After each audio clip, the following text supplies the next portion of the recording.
Hello दोस्तों, स्वागत है आपका आज के डे 12 के अंदर। आज हम जानेंगे क्या होता है समष्टि। मोस्ट इंपोर्टेंट टॉपिक है ये, लॉन्ग में पूछा जाता है। समष्टि और समष्टि के गुण अथवा समष्टि की विशेषताएं लिखो। लॉन्ग में आने वाला क्वेश्चन मोस्ट इंपोर्टेंट है, ये जानते हैं। समष्टि वैसे ये हिंदी का शब्द है, लेकिन आप इसको इंग्लिश के शब्द से समझने का प्रयास करें। पॉपुलेशन क्या होता है? पॉपुलेशन ये सब आप जानते हो कि 2011 में भारत की जनसंख्या 121 करोड़ थी।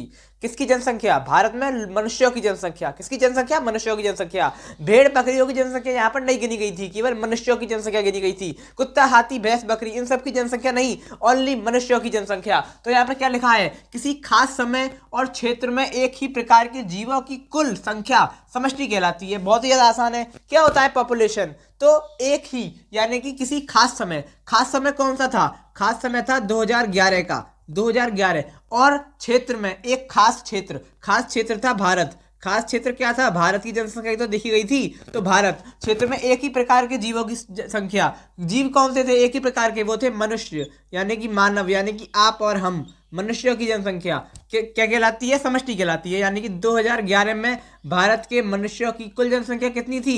121 करोड़। कितनी थी? 121 करोड़। तो ये क्या कहलाएगी? समष्टि कहलाएगी। आप यहाँ पर एक उदाहरण इस प्रकार से लिख सकते हो कि 2011 में भारत के मनुष्यों की कुल जनसंख्या 121 करोड़ थी। तो ये हो गया इसका उदाहरण। तो आपको समझ में आ गया होगा क्या होता है समष्टि। बहुत ही ज्यादा आसान है। किसी खास स्थान पे किसी खास समय में कुल किसकी जनसंख्या? कुल जीवों की संख्या, कुल एक ही प्रजाति के जीवों की संख्या को समष्टि कहते हैं। क्या कहते हैं? समष्टि यानी कि पॉपुलेशन। अब बारी आती है समष्टि के 3 महत्वपूर्ण गुण होते हैं। क्या होते हैं? गुण होते हैं या फिर विशेषताएं होती है, पेपर में आती हैं और ये पेपर में आई है। तो क्या होती है? एक होता है जन्म दर, यानी कि इसमें समष्टि घनत्व में वृद्धि होती है। घनत्व यानी क्या होता है? घनत्व यानी घना, कितना घना है कोई। घनत्व यानी कि घनत्व ज्यादा होगा, यानी कि क्या यहाँ पर इसमें समष्टि घनत्व में वृद्धि होती है। जन्म दर यानी कि कोई बच्चा जन्म लेगा, पैदा होगा, तो क्या होगा? घनत्व बढ़ेगा। सीधी सी बात है। यह किसी दी गई अवधि अथवा काल में जनसंख्या समष्टि में जन्मे बच्चों की संख्या बताती है। क्या बताती है? जन्मे बच्चों की संख्या को बताती है। दूसरी चीज है मृत्यु दर। तो किसी दी गई अवधि में होने वाली मौतों की संख्या। क्या संख्या? मौतों की संख्या।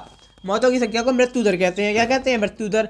इसमें समष्टि घनत्व घटता है। क्या होता है? जो घनापन है, जो कि जनसंख्या है, वो घटती है। समष्टि का घनत्व घटता है। क्या होता है? घटता है। अगली चीज आती है लिंग अनुपात। तो क्या होता है? नर तथा मादा का अनुपात ही लिंग अनुपात कहलाता है। यानी कि किसी क्षेत्र में अगर नर है 60 और मादा है 40, तो वहां का अनुपात क्या हो गया? 60:40। तो ये है क्या? यहाँ पर लिंग अनुपात क्या होता है? नर तथा मादा के बीच में जो अनुपात होता है उसे ही लिंग अनुपात कहते हैं। काफी इजी टॉपिक है, आप इसको अपने पास से बना के लिख सकते हैं, लेकिन ये पेपर में आया हुआ है, इसलिए हमने इसको डे 12 के अंदर हमने इसको कवर किया है। तो आशा करता हूँ कि आपको समझ में आ गया होगा। अब हम मिलेंगे इसके डे 13 के अंदर। लगातार 30 डेज की सीरीज को कंप्लीट करते जाइए। अगर आप इसको नोट करना चाहते हैं तो आप इसको नोट भी कर सकते हैं। इसी तरह से अगर आप लिखेंगे तो काफी अच्छा प्रभावित करेगा। अब मैं आपको मिलूंगा एक और नई क्लास में नई टॉपिक के साथ में। तब तक के लिए जय हिंद, जय भारत।